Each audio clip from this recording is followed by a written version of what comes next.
Awesome. All right, let's go ahead and get started. Good afternoon, everybody, and welcome to today's briefing, The People versus SCOTUS, a preview of the 2023 Fall Supreme Court term presented by the Progressive Caucus Action Fund. My name is Ricardo Pacheco. I am a Senior Legislative Affairs Associate here at the Progressive Caucus Action Fund, and I have the honor of moderating today's briefing. As we get started again, please introduce yourself in the chat. We'd love to know where you're from, share your name, share your pronouns, your organizations, and anything else you'd honestly like to share. So again, many of you are probably seeing a little poll pop up on your screen. Please be sure to answer the poll as it helps us understand what you want to learn and how you want to engage during today's briefing. So before we continue with the actual webinar, there are three brief housekeeping notes that I want to go over. First, we are going to dig deep into policy discussions today, but we will not engage in electoral or partisan conversations during the session. Again, we are not going to engage in electoral conversations during this webinar. Second, we have also enabled automatic closed captioning. To turn them on, go to the meeting controls toolbar at the bottom of your screen, click captions, and then click on show captions. This is AI, and it is often imperfect. So we'll be sure to add improved captionings before we send a video of the event later to you all this week. And lastly, we encourage you to ask questions of our incredible panel. These briefings are only as good as the audience engagement, so we do appreciate you asking questions and engaging with the panel. Feel free to drop your questions in the Q&A box at the bottom of your screen, and we'll get to as many questions as we can. So before we get started, I just want to share that I am still reeling from the extreme and devastating decisions from the last two Supreme Court terms, and I'm sure many of you are as well. From the overturning of Roe v. Wade a couple summers ago to last summer's cases on affirmative action, discriminating against the LGBTQ plus community, limiting access to clean air and clean water, to our voting rights and our right to fair hearings in our courts. We've seen so many decisions that unfortunately are chipping away at our fundamental rights and freedoms. This term hasn't gotten much attention as the last two, but there are still absolutely critical and transformative cases on the docket. And I'm so glad to have our incredible panel here today that's going to help us navigate what's at stake this term and what we can do to protect ourselves, our communities, and our rights from an extremist court. So now let's go ahead and get started. We are pleased to introduce our special guest, one of the leading champions for a Supreme Court that reflects our nation, Congressman Hank Johnson. In his 9th term in the U.S. House of Representatives, from Georgia's 4th Congressional District, Congressman Hank Johnson has distinguished himself as a substantive, effective lawmaker and a leading national progressive voice. He has fought for everyday people's rights in Congress on issues from digital inclusion to demilitarizing local law enforcement. Before he was elected to Congress in 2006, Congressman Johnson practiced criminal defense law in Georgia for 27 years, and he served his community as a magistrate judge and a county commissioner. As a former chair and now ranking member of the Judiciary Subcommittee on Courts, Intellectual Property and the Internet, Congressman Johnson is the leading voice in the House on court reform, particularly the Supreme Court. Even before the 6-3 right-wing supermajority took control of the court, Rep. Johnson introduced the Judiciary Act, which would expand and rebalance the Supreme Court by adding 4 seats to create a 13-justice bench. Rep. Johnson has also proposed legislation that would establish term limits and require that the justices follow a code of ethics, transparency, and recusal standards. Congressman Johnson, thank you so much for joining us today. We are previewing the cases before the Supreme Court this term, and we're talking about the intersection of corruption and the need to reform and expand the courts. So given the cases before the Supreme Court this term, what role, if any, should Congress play in protecting our rights? And what can you tell us about the need for the Judiciary Act? Well, Congress first thing needs to find out how to pass a spending bill so that we can keep the government open. It seems like that should be something, that should be job number one. But unfortunately, under MAGA Republican rule, government shutdowns tend to be the norm as opposed to something that never happens. So we got another, well, the 17th of November is when another shutdown will occur. That's a week from Friday. And so first thing we can do is pass a budget to keep things operating. But more fundamentally than that, I want to first of all thank the Progressive Caucus Action Fund for convening this important briefing and for having me today.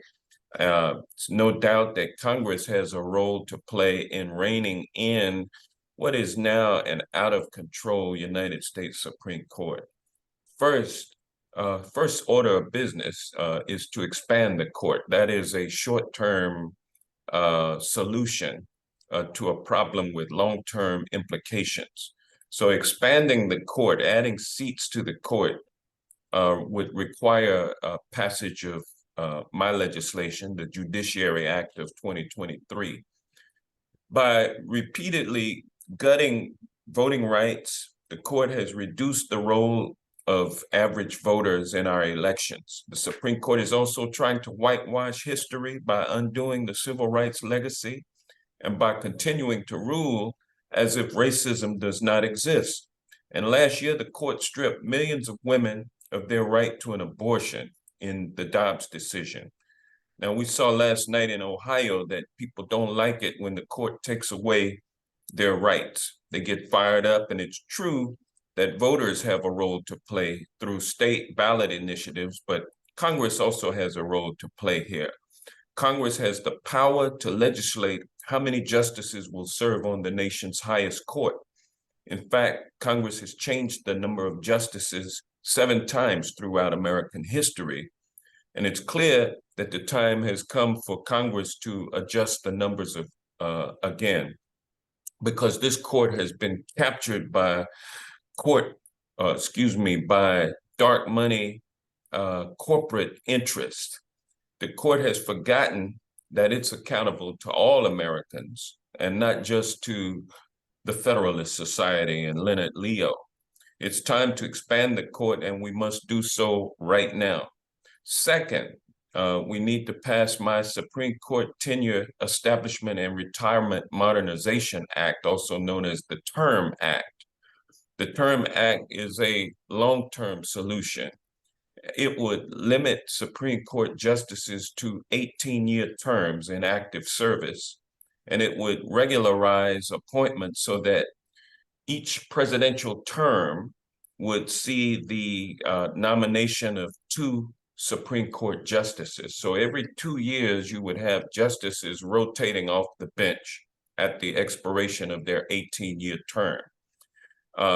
That act is necessary because a lifetime of active service on the Supreme Court leads to a court that is insulated and unaccountable to the American people.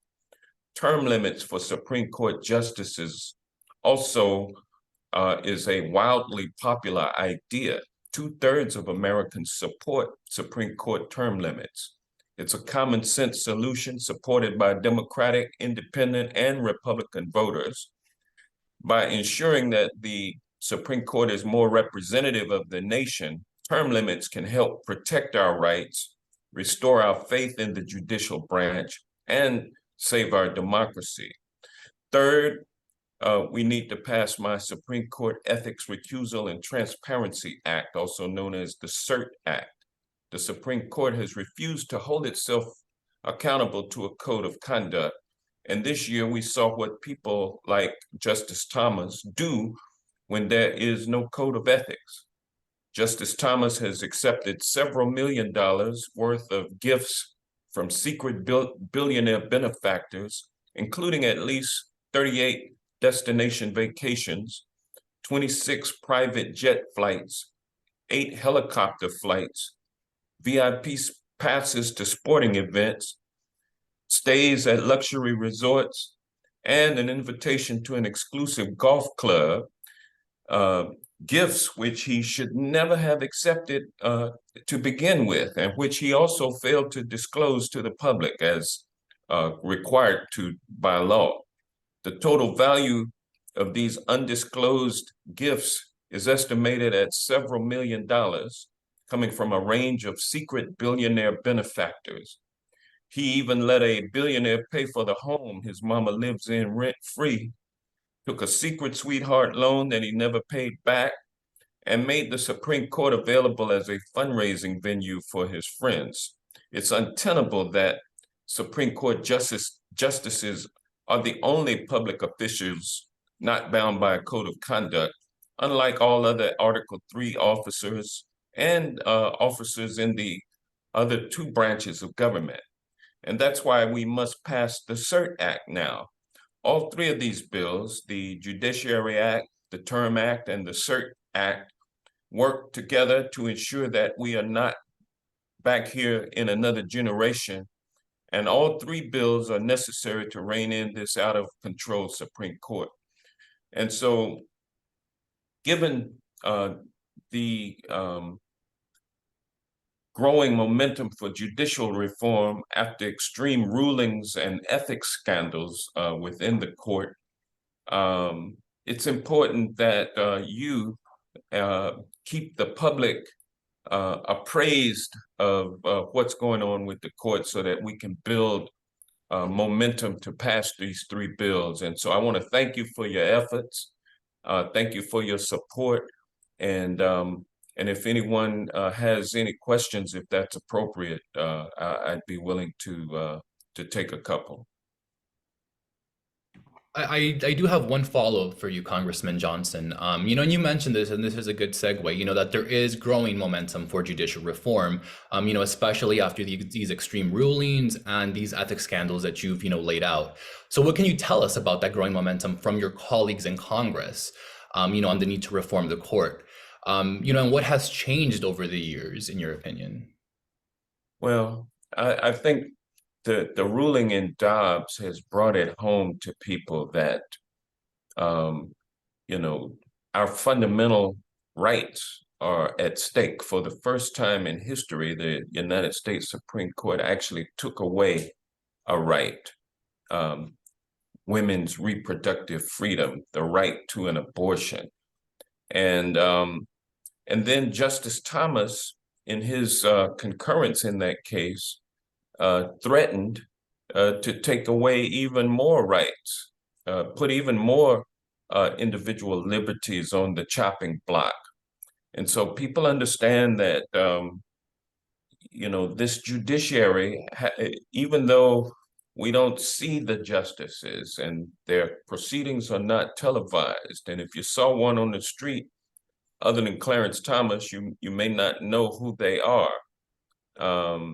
But they have a real impact on our day-to-day lives. And so people are beginning to understand that.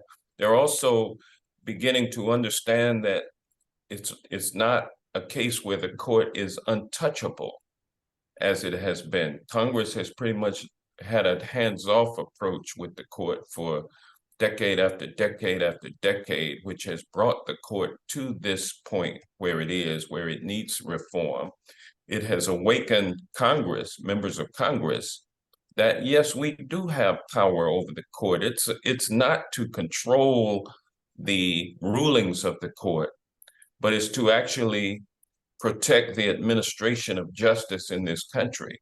And so when it comes to things like having enough judges, having enough trial court judges, having enough appellate court judges, having enough Supreme Court justices, those are matters that are squarely within the domain of the legislative branch. Funding for court operations, we fund the courts. And so we have to protect the courts, and we have to be about making sure that the courts remain accountable to us, to the people, and not to a particular set of private interests as it is now. And so this realization has grown. There is growing support for the Supreme Court ethics reform. There's growing support for things like expanding the court. I think it has about 90 plus co-sponsors at this point. And the Supreme Court Ethics Act, I think, is in the 60s in terms of the numbers of people who have co-sponsored that, but we need a whole lot more. The Term Act is, in the minds of some, revolutionary. And yeah, it is a big change, but the Constitution itself does not say that justices will serve for life. It says they serve during periods of good behavior. And so, of course, the Term Act would allow them to remain active, or they would remain Supreme Court justices, but they would seek to have a active caseload. They would go into senior status and become available to fill a vacancy if one ever existed for a particular case that is proceeding through the court. So they would remain justices, receive their pay for life.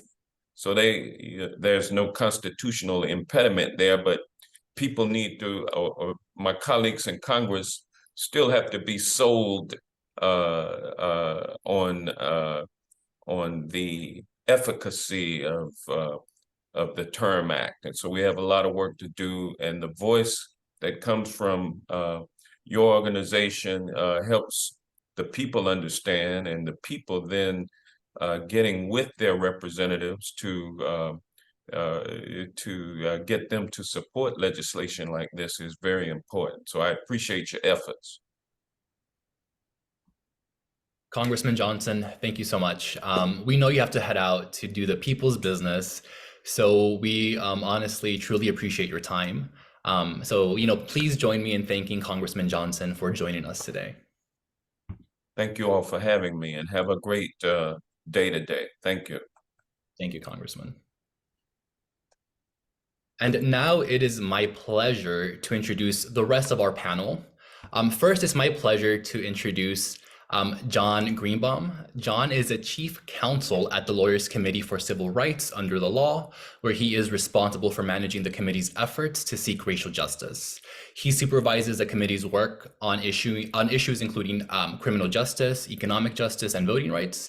And John has successfully litigated numerous cases in the federal courts and has argued before the U.S. Circuit Court of Appeals. Thank you for being here, John. It's great to be here, Ricardo. Thank you, John.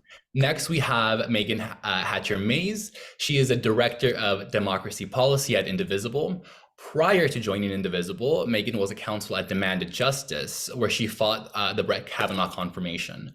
Before that, she worked as a legislative counsel for Congresswoman Eleanor Holmes Norton, working on DC statehood and other issues. Thank you for joining us today, Megan. Thanks for having me. All right, so when we were preparing for this briefing, we had so much trouble narrowing down the cases to cover because there are just so many critical cases before the court this term, right? So to start off, let's start off with voting rights and civil rights. They are on the docket again. Can you give us an overview of Alexander v. the South Carolina Conference of the NAACP, and the other court case, Atchison Hotels versus Laufer? What is at stake in these cases? So I think I think in terms of the divvying up in terms of who goes first between Megan and I think I've got these two. So the Laufer case is a case that relates to voting rights. It seems like every term we have a big voting rights case. The last term was a case called Allen versus Milligan. It related to the issue of redistricting under Section 2 of the Voting Rights Act. This is also a redistricting related case related to a different legal theory, racial gerrymandering legal theory. Racial gerrymandering cases have been part of the Supreme Court jurisprudence going back to the 1990s. And originally, these cases were cases essentially that were used to attack majority minority districts that had been drawn in beginning in Congress and also state legislators, and challenging those plans on the basis that race predominated over what the courts call traditional redistricting principles. And in those early cases, it was often the conservatives that were coming out in the conservative justices that were supporting this theory. In more recently, it has now become voting rights advocates that have also used this racial gerrymandering theory, and you've seen the justices sort of flip in terms of now the most conservative justices in many of the cases are against the plaintiffs in this case. In these cases, this case involves a congressional district that's in South Carolina. It's been roughly in the Charleston area of South Carolina.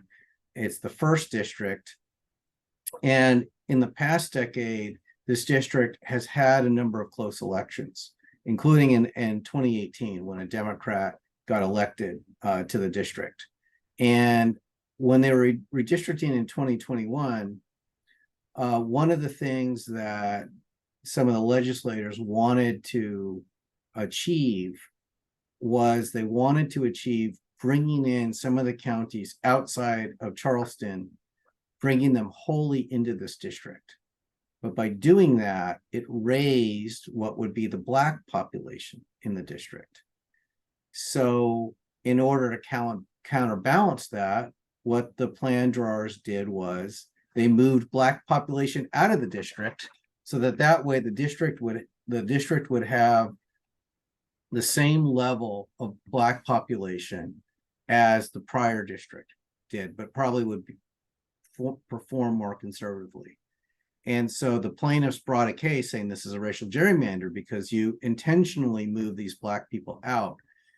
The big issue before the court is when you have a redistricting and the motivations are this combination of racial and partisan motivations, how should the court view that? Now, the Leah Aden who argued for LDF on the plaintiff's side was making the point that, well, if you're using race to achieve a partisan outcome, that should be illegal. That should be a racial gerrymander.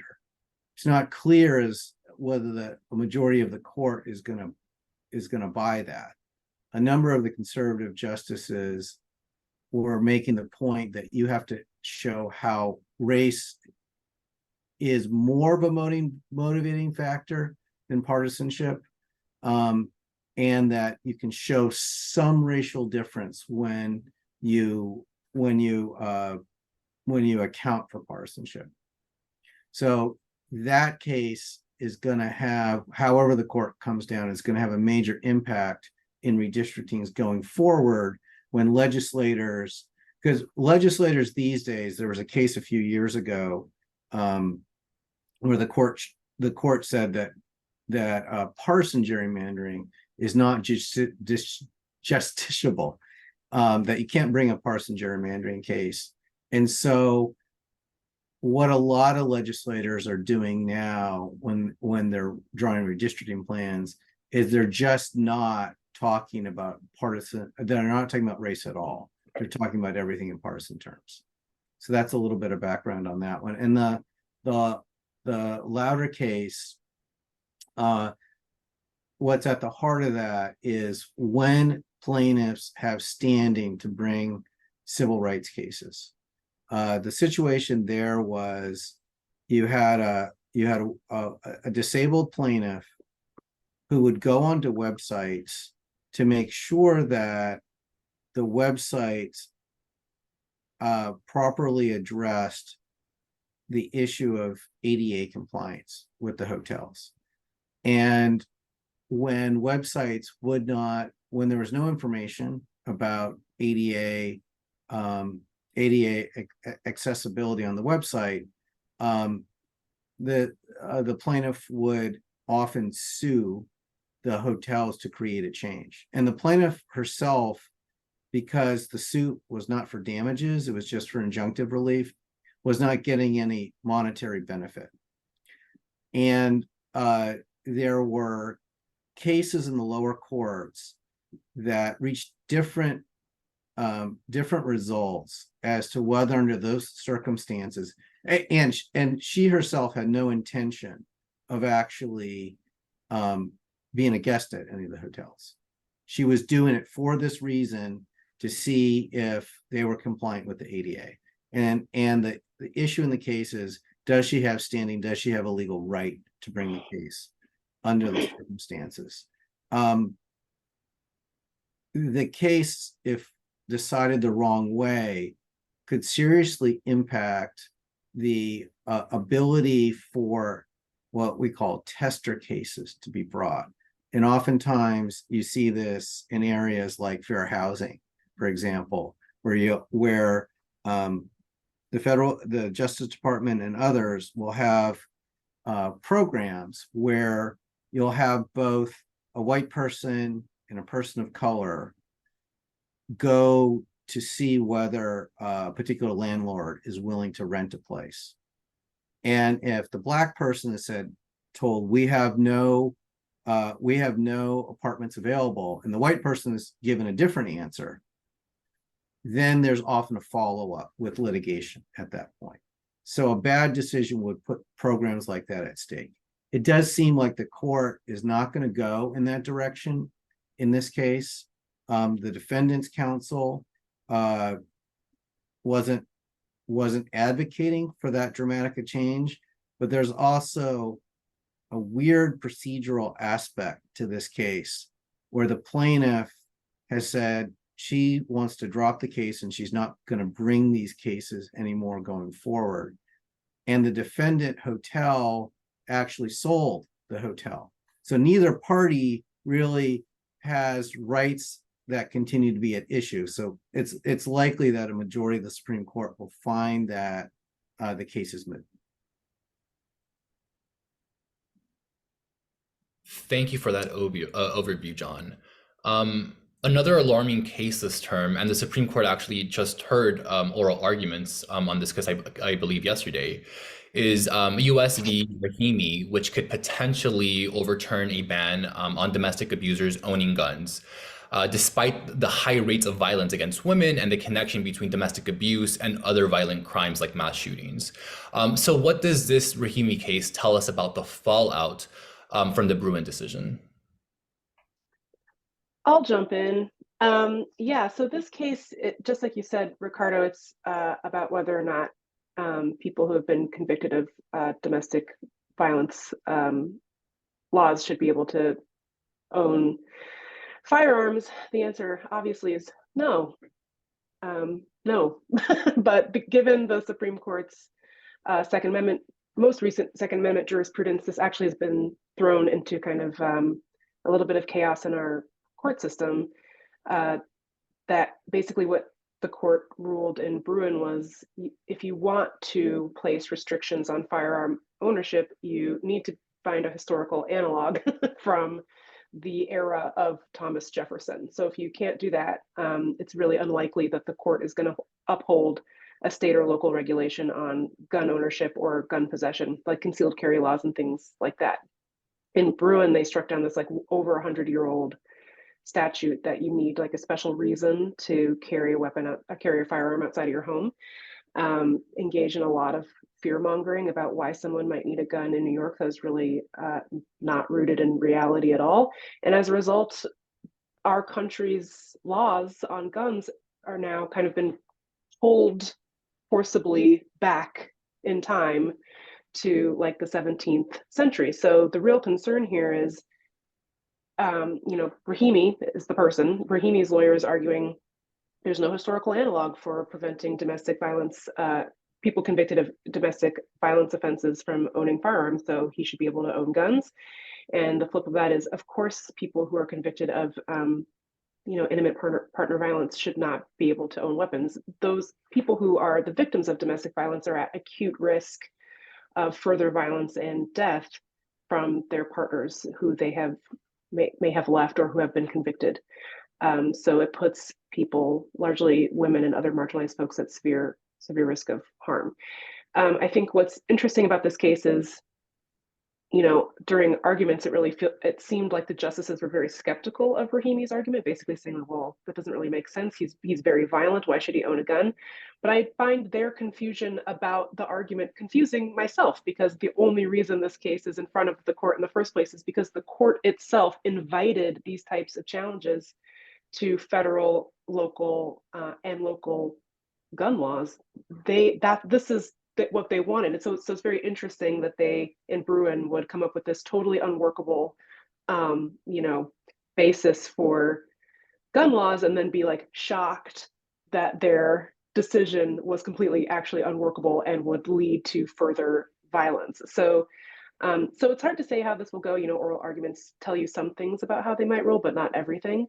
But even, Amy Coney Barrett and Brett Kavanaugh seemed and even the Chief Justice seemed a little skeptical of these arguments. But even with that said, I think like kind of a meta reflection about this whole term and last term is that not just that they may or may not rule in ways that we disagree with, it's like the quality of the cases matter too. And the reason that people the reason that conservative lawyers feel emboldened to bring more and more sort of outre, like ridiculous legal arguments to the court is because there's actually a pretty decent chance that the court will accept them, because of how extreme the conservatives on the bench have become. And so that really is one of the like pressing concerns about this court, is that it's inviting more and more extremist arguments. And then even if they don't do the most extreme version of the thing that's being presented to them, they still end up landing somewhere that's farther afield than most Americans want them to go. So that's one of the concerns I think about this case, even if they do ultimately rule against Rahimi. And I would just add, on top of what Megan's saying, that I think it's good that this case is before the court, because it does illustrate one of the issues of the extreme approach to originalism that not only did you see in Bruen, but you saw in the Dobbs case as well, that the world is a lot different than it was in the 1780s. And to try to say that our constitutional rights should essentially be frozen in time based on what the world looked like in the 1780s creates a lot of problems. And this case illustrates much of that, and maybe we might see some paring back of this extreme version of originalism. And it is an example where, as Megan was saying, what's happening in some of the lower courts, and we have several cases this term from the Fifth Circuit, is that those judges, you have judges in lower courts that are going further than I think even the Supreme Court would imagine they would go. But we'll see what happens. Thank you. So we also expect that the misoprostol case, which could prevent Americans nationwide from accessing the most common form of medication, abortion, we expect that case to also reach the Supreme Court as soon as this term. What are the implications of this case, and what are you expecting to see? I'm really worried about this case, I'll be honest. I think, this is another, as John was saying, this is another case from the Fifth Circuit, which is one of the most conservative circuit. It might actually be the most conservative circuit in the country. And the original opinion here went very far in saying, trying to undo 20 years worth of FDA approval for medication. And I think some of the language in that decision was really alarming to see, because a lot of it was really talking points from anti-abortion groups like copy pasted into a legal opinion. It's really kind of horrifying how captured I think that circuit has become. But I will say that I think what worries me about this case, I do think the Supreme Court kind of put a pause on this ban of mifepristone for the time being until they weigh in. That is a good sign, I think. But I think the goal with this case, if you're an anti-abortion conservative attorney, is to make it impossible to get an abortion no matter where you live. Like for these types of activists, it's not enough that the court overturned Roe v. Wade, because there are still places in this country where you have robust access to abortion and reproductive health care, and that is a problem for them. So they want to attack the mechanisms by which you can actually get an abortion, so you can actually get the care that you need. And if the federal government is able to mail abortion medication through the mail, that undermines their goal of banning abortion in all 50 states. So you can say, well, I have a state constitutional right to have an abortion, like they did in Ohio last night.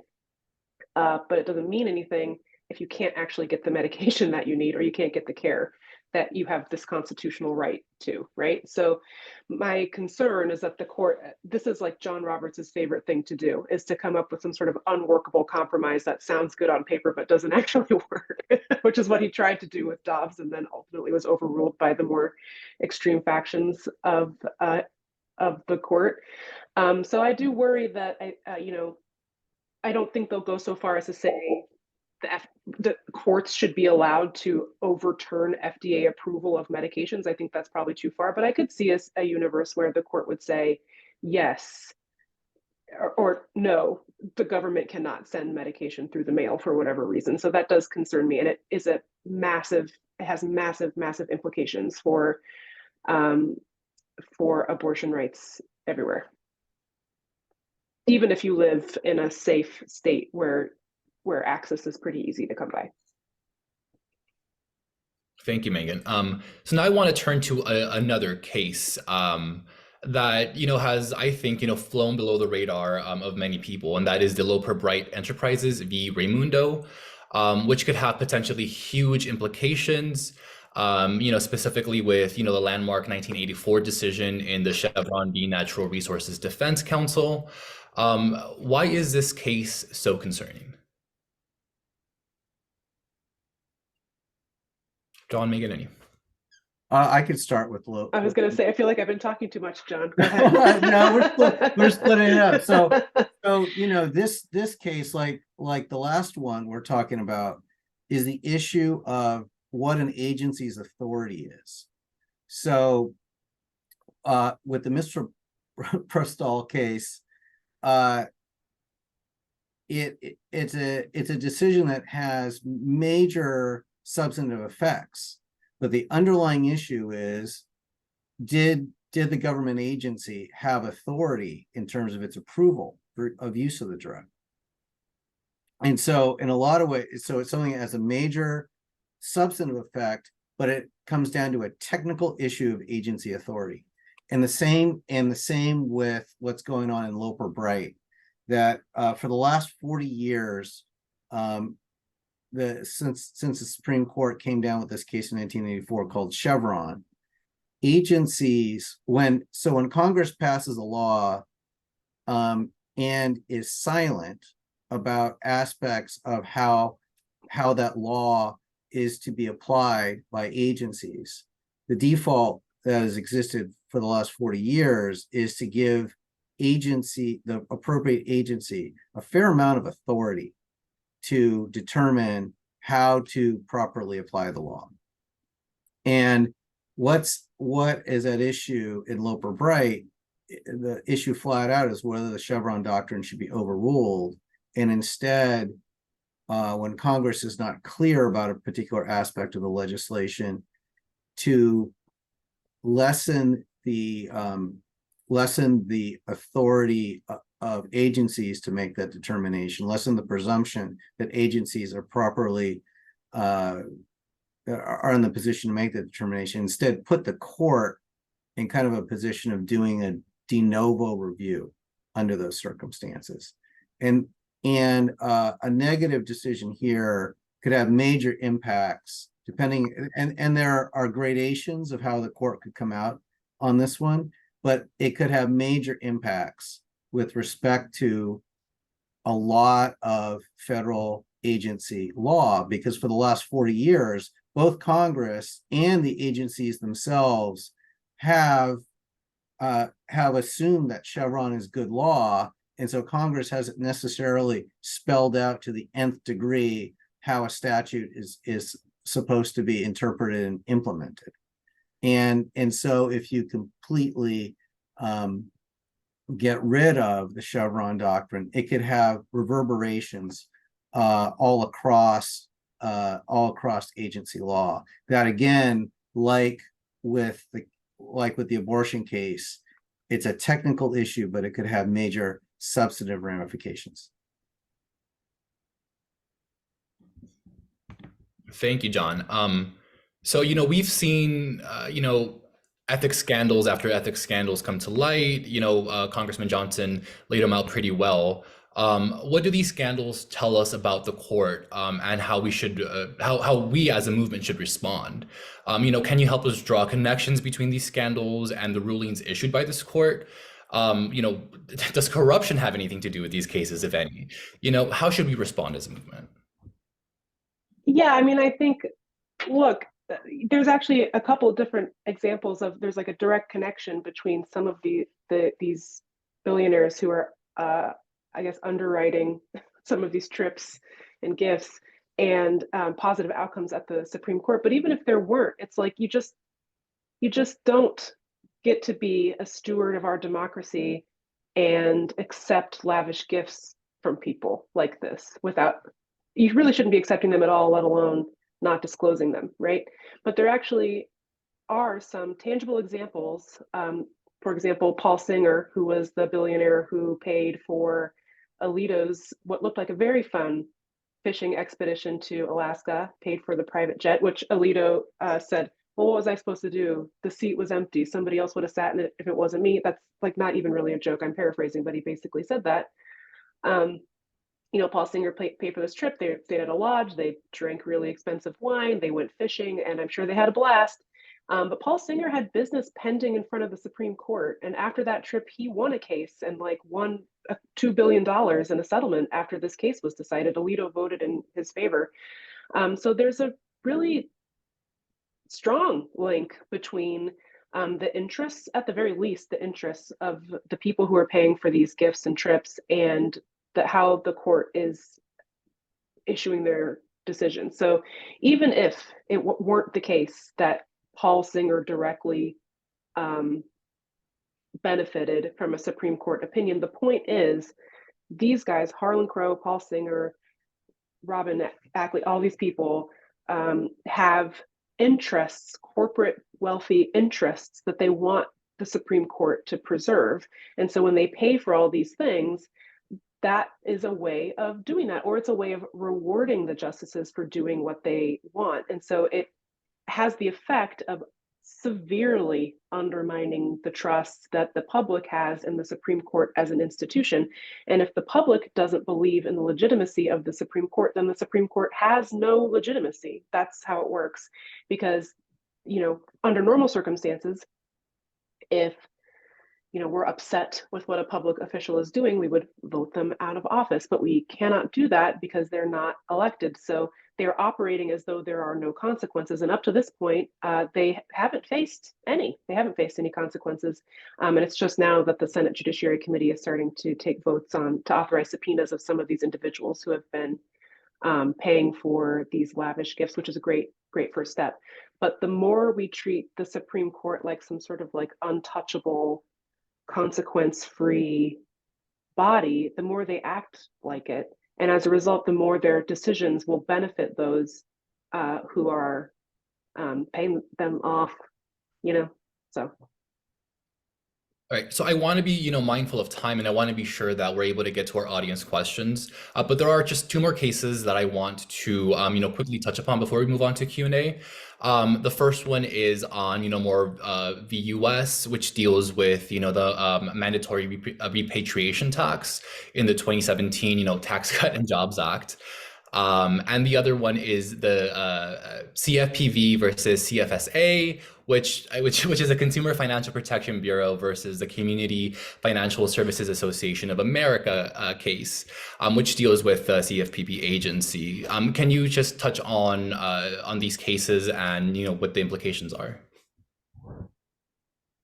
I'll just say a quick thing about Moore v. US, because I actually think the most interesting thing about this case is not actually what it's about. It's about a tax, realized income and taxes. Listen, I'm not a tax expert, so I won't attempt to explain it.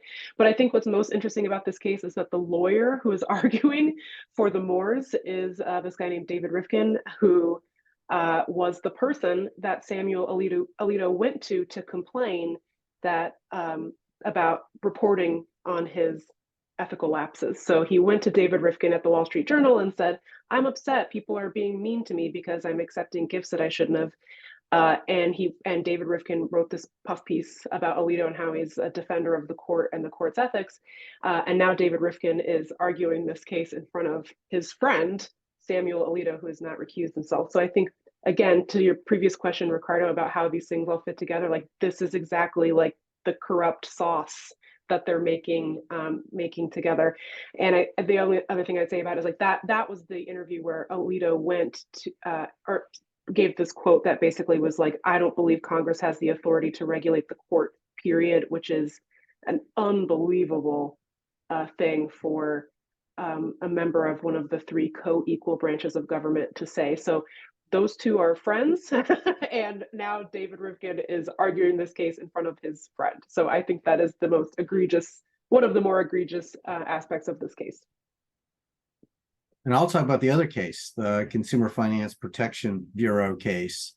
This was an agency that was created after the Wall Street meltdown in the late 2000s decade, for the precise reason of really providing an agency that would focus on the needs of consumers. And one of the so the particular action of the agency that's challenged here involves payday lending. That the CFPB during the Obama years came out with regulations that limited what payday lenders could do, including the rates of interest that they can charge, which traditionally have been outrageous. It's one of the most predatory financial services that are out there. So a number of the payday lenders got together and brought a challenge, not just solely against the rule, but making a pretty dramatic claim that the CFPB was funded in a way that was unconstitutional. And the way that Congress provides the funding is that that the CFPB gets its funding through the Federal Reserve. And there are a lot of agencies, particularly the financial agencies, that get funded in a number of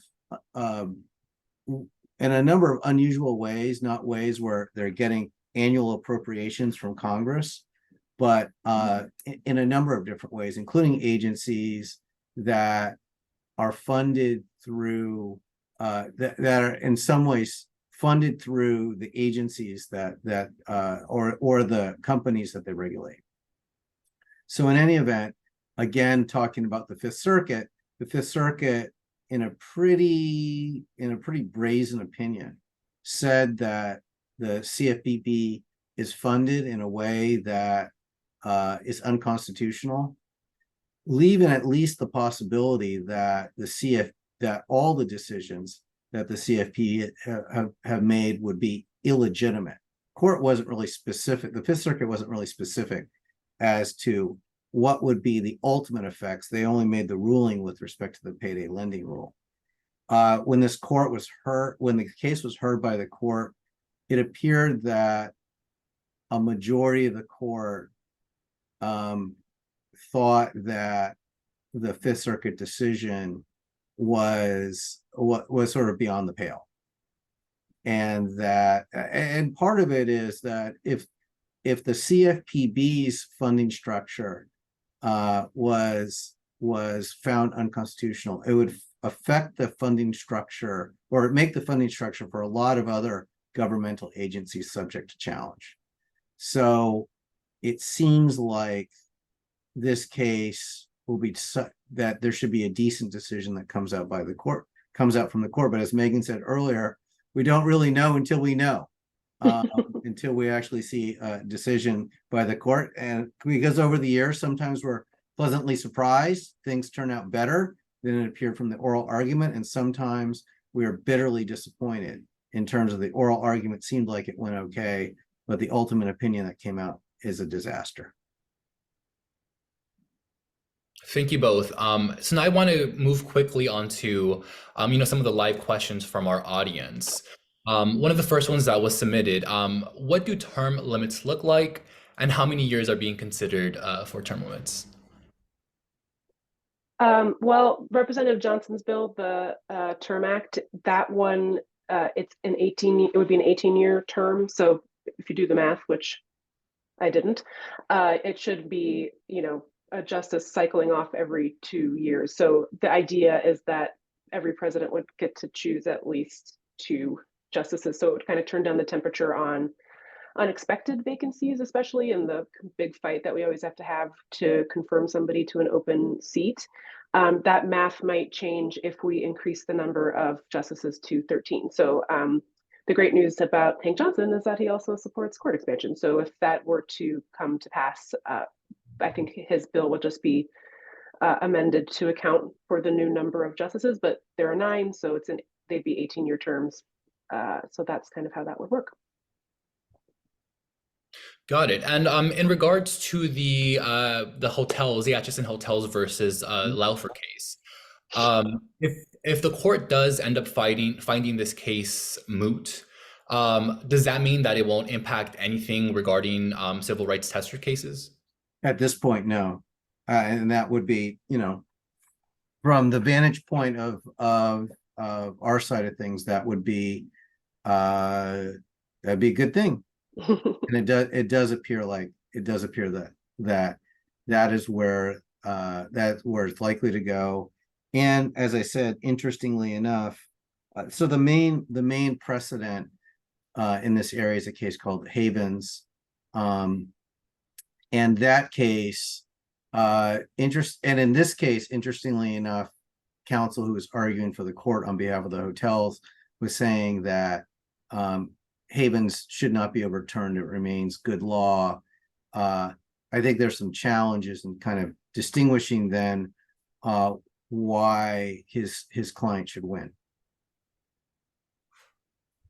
All right, now switching over to U.S. v. Rahimi, does the Bipartisan Safer Communities Act, which Congress passed, not provide for banning individuals with domestic violence charges from having a gun? Yeah, so federal law does ban domestic violence, people convicted of domestic abuse from owning guns. That's the challenge, is basically this person, Rahimi is saying that law infringes on my Second Amendment rights to own a gun. And because there's no historical analog, which the court said is required to restrict gun ownership and gun carrying, then this piece of this law should be struck down and I should be able to own guns again. So those are the stakes of that case. Got it. Another question from an audience member. What do you think the Supreme Court will do regarding the Comstock Act, which I believe is regarding birth control?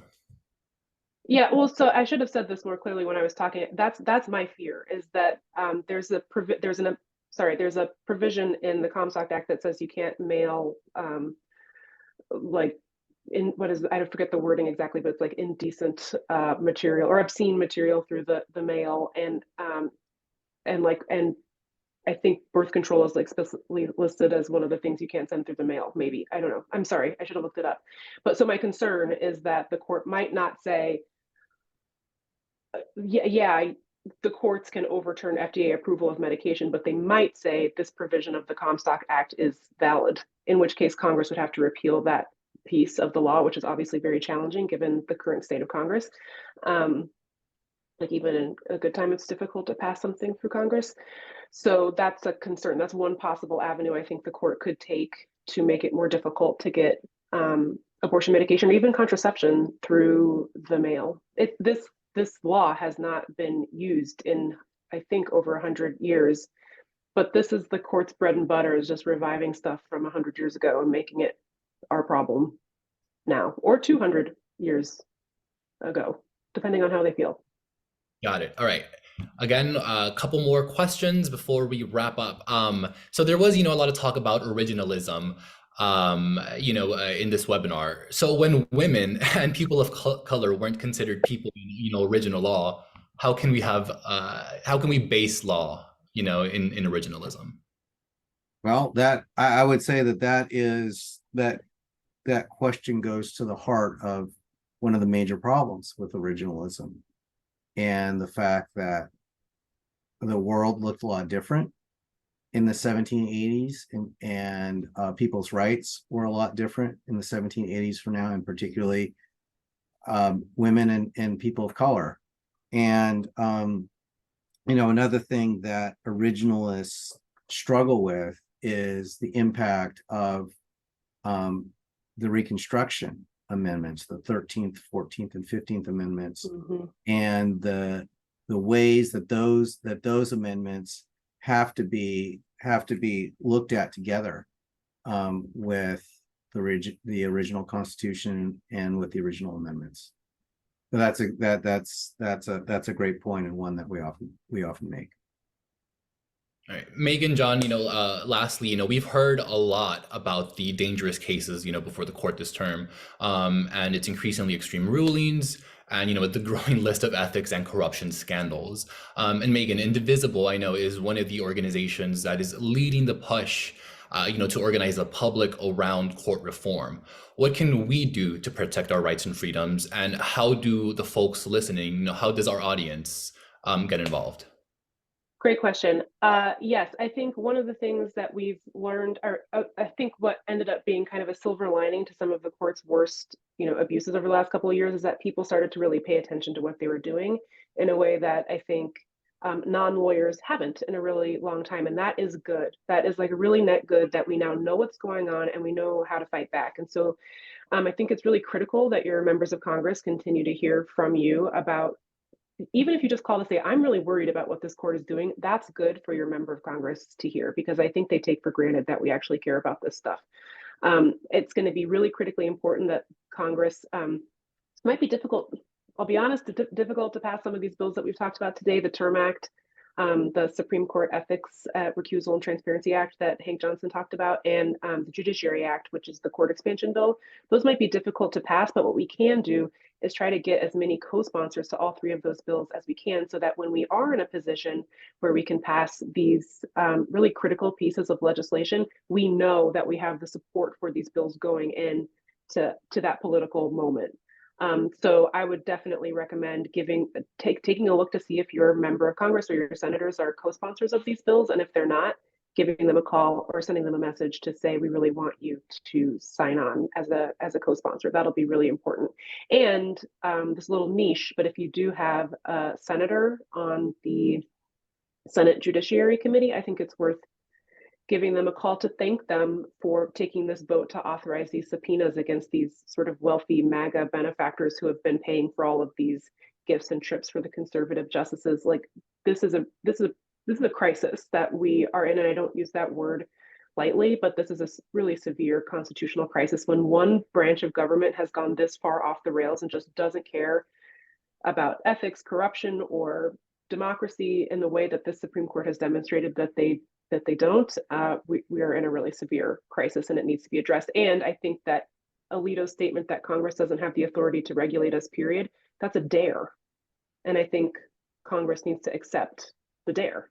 They do have the authority. They have the constitutional imperative to reform the court when it gets out of control. So the way that you can help push that along is to call them and say, I'm horrified by what's going on here. What are you doing to rein in this corrupt court? And I'll put this in the link, but Indivisible has a ton of resources and call scripts and everything that you can use if you need a little inspiration about what to say when you call. I love that. Great way to end it, Megan. And that does it for today's briefing, everyone. Thank you all again. Thank you, John. Thank you, Megan. Thank you to our audience for joining us. Next week, you'll receive an email with a link to a recording of this call and a Google Doc full of more resources about court reform and specific SCOTUS cases. If your Zoom username is event participant, you still need to register to attend all of the other webinars and to be sure that we have your email so then we can send you, all these great resources. So make sure that you can sign up so you get that email. So as you know, there are many, many critical cases on the docket this term, and we did not, unfortunately, have time to get to all of them. If you want to learn more, you can check out the Progressive Caucus Action Fund's newest explainer titled Cases to Watch, the Supreme Court's 2023-2024 term, which will also be included in the follow-up email. We'll also be sending reminders out for future briefings and great resources and tools, so be sure to register. Thank you all again, and I hope you all have a wonderful rest of your day.